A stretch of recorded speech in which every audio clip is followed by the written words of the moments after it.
আসসালামু আলাইকুম ভিউয়ার্স, সবাইকে ওয়েলকাম করছি আমার আজকের এপিসোডে আমি তৈরি করে দেখাবো মিষ্টি। হ্যাঁ, সেটা হলো চমচম মিষ্টি।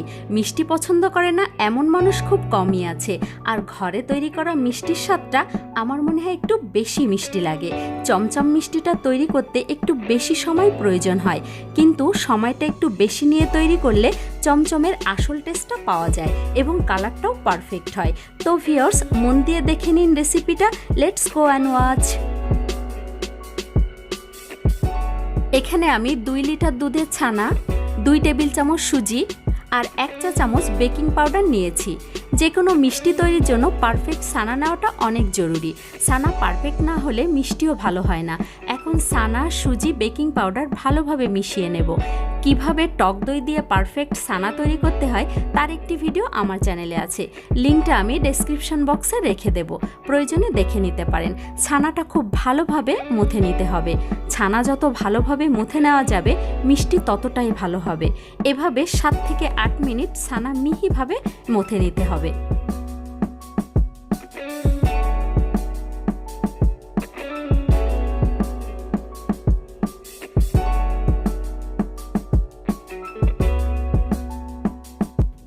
ছানাটা আমি 8 মিনিট ধরে মিহি করে মথে নিয়েছি।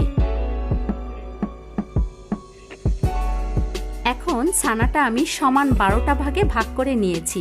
আমি মিষ্টির সাইজটা একটু বড় করেছি, কিন্তু আপনারা চাইলে 12 থেকে 15টা মিষ্টি আরামসে তৈরি করতে পারেন।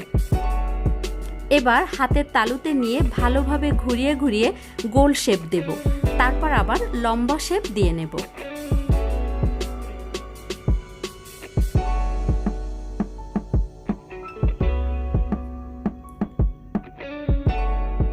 চেষ্টা করতে হবে মিষ্টির শেপগুলো যেন মসৃণ হয়, আর গায়ে যদি সামান্য ফাটল থাকে তবে চিন্তার কারণ নেই, এটাতে মিষ্টি ভেঙে যাবে না বা মিষ্টি খারাপ দেখতেও লাগবে না।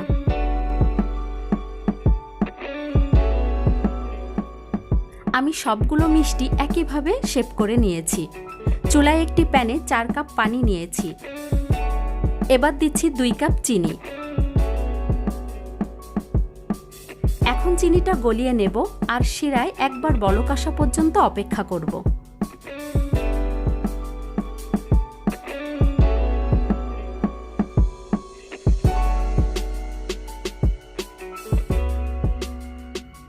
শিরায় বলক এসেছে, এখন মিষ্টিগুলো শিরার মধ্যে দিয়ে দেব।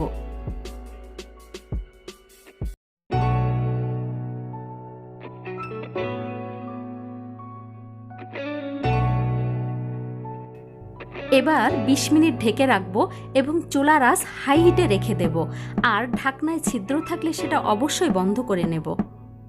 10 মিনিট পর প্যানের হাতল ধরে এভাবে ঘুরিয়ে দিতে হবে।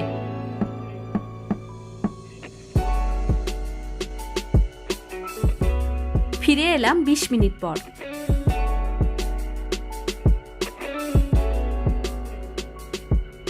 এখন ঢাকনা তুলে মিষ্টির মধ্যে 1 কাপ ফুটন্ত গরম পানি দিয়ে দেব।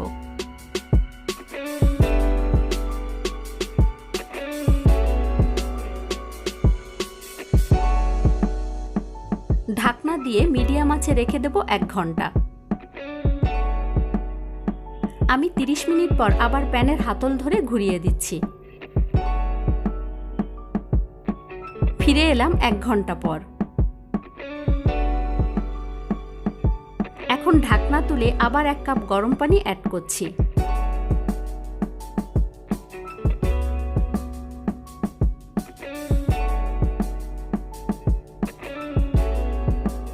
আবারও ঢেকে রাখবো 1 ঘন্টার জন্য। ফিরে এলাম 1 ঘন্টা পর।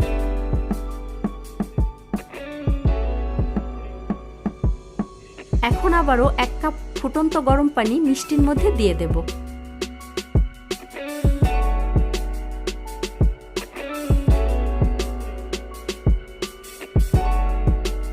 এবং ঢেকে রাখবো 1 ঘন্টার জন্য।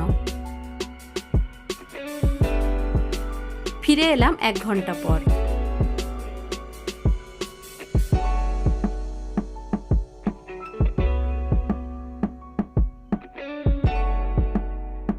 আবারও 1 কাপ গরম পানি অ্যাড করছি।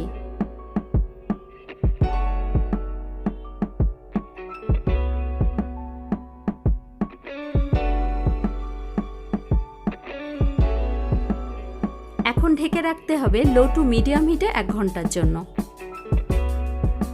ফিরে এলাম 1 ঘন্টা পর।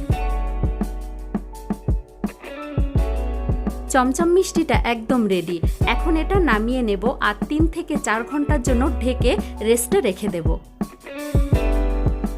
ফিরে এলাম 4 ঘন্টা পর।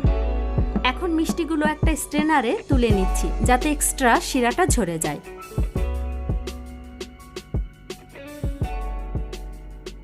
শিরাটা ঝরিয়ে নিয়েছি। এখন আমি মিষ্টির উপর কিছু মাওয়া গ্রেট করে দিচ্ছি, তবে এটা অপশনাল, কিন্তু মাওয়াটা দিলে মিষ্টিটা দেখতে অনেক ভালো লাগে এবং খেতেও ভালো লাগে।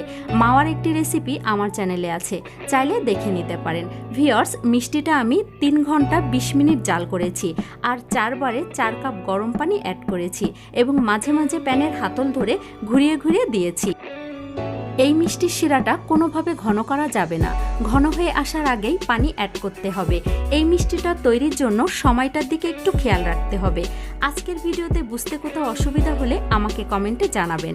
সবাই ভালো থাকবেন। আল্লাহ হাফেজ।